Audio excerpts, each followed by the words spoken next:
Bien, bah, toutes mes excuses pour l'arrêt brutal de la vidéo suite à une mauvaise manipulation du clavier.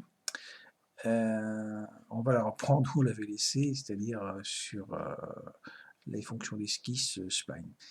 Ici, là, je n'ai pas parlé de ce petit icône là. Ici, vous avez la manière de représenter les pièces et vous avez une fonction qui est bien pratique qui est le zoom to fit, qui vous adapte votre travail à la taille de la fenêtre et le raccourci clavier. Donc le deuxième qui me paraît utile, c'est donc F. Donc on va reprendre ici la fabrication d'une spline. Spline qui se fait exactement comme sous SolidWorks.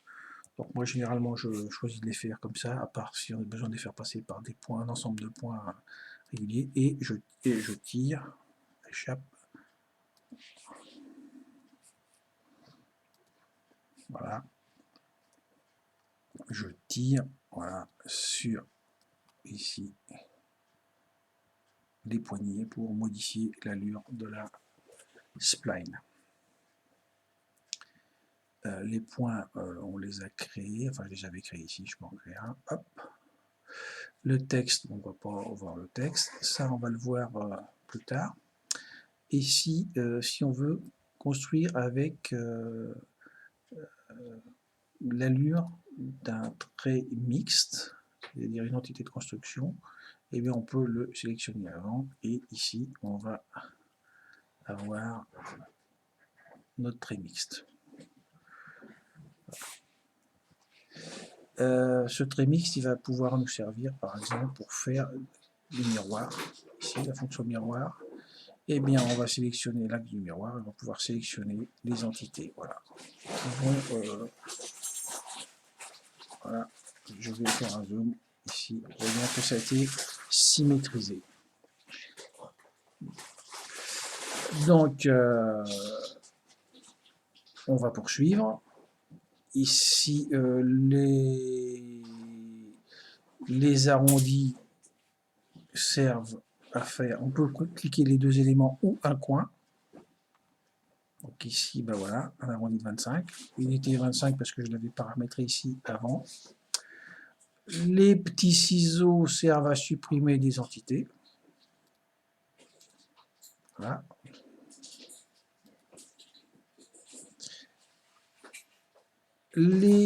Cette icône-là sert à créer des profils distants. Donc ici, on voit, et un autre aussi qu'on ne va pas voir ici, là, slot. On va voir le plus important, offset. Et bien ici, si je choisis ça, je peux ici, voilà, mettre ma valeur, je peux la modifier bien évidemment, et sélectionner dans la foulée toutes les entités. Ah, j'ai fichu. On va regarder. On va recommencer sur une autre entité.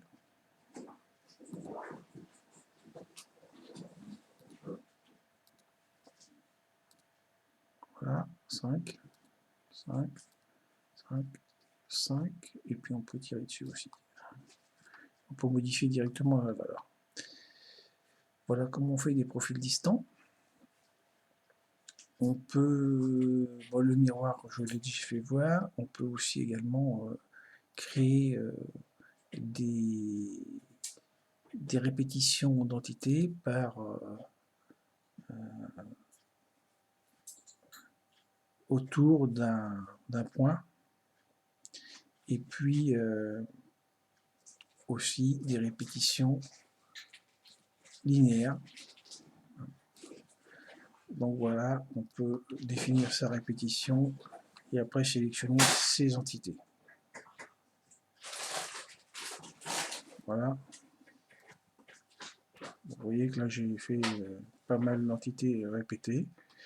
Donc je peux aussi donc sélectionner ici mes valeurs. Donc le principe reste le même pour les deux transformations ici. Le logiciel permet de sortir aussi l'esquisse au format DXF. Alors c'est très utile pour ceux qui ont des machines de découpe par exemple, ou des machines qui travaillent en 2D. Le dernier icône ici sert à créer des contraintes.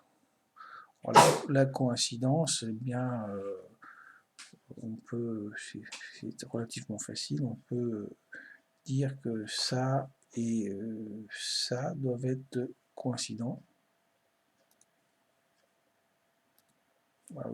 Voilà. Donc ici, on voit que l'arc de cercle partage son centre avec le centre de l'ellipse. C'est un peu débile comme construction, mais voilà. On peut aussi rendre deux cercles concentriques. En neige, bah oui, ce cercle-là et ce cercle-là. Voilà. On peut rendre des éléments parallèles, des éléments tangents. Je peux rendre cet élément tangent avec ça. Voilà. Et puis je pourrais rendre celui-là tangent avec celui-là aussi, donc on peut multiplier. On peut créer des contraintes d'horizontalité. Voilà, j'ai rendu ce segment horizontal.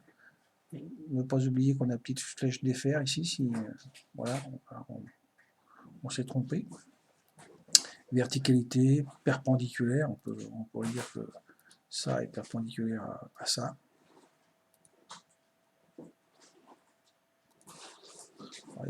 Voilà, donc ça y est, il est devenu perpendiculaire. Comme ça, avec le bazar, je vais le virer. Puis bon, bah, forcément, on ne va pas toutes les passer en revue, hein, mais il y a contrainte d'égalité, de point milieu, de perpendiculaire par rapport à une courbe, et puis symétrique et fixe. Donc fixe, ça permet de fixer un élément, donc par exemple celui-là. Voilà, donc il est fixe. Maintenant, ça veut dire qu'on voit bien qu'il n'a pas la même couleur, hein, il ne peut plus se balader, alors que les éléments en bleu, eux, peuvent toujours se balader. Voilà. Ici, on voit bien que ce point-là, je peux tirer dessus. S'il était noir, il serait complètement fixé. Petit f, voilà, pour faire un zoom to fit. Prochaine vidéo sur les fonctions.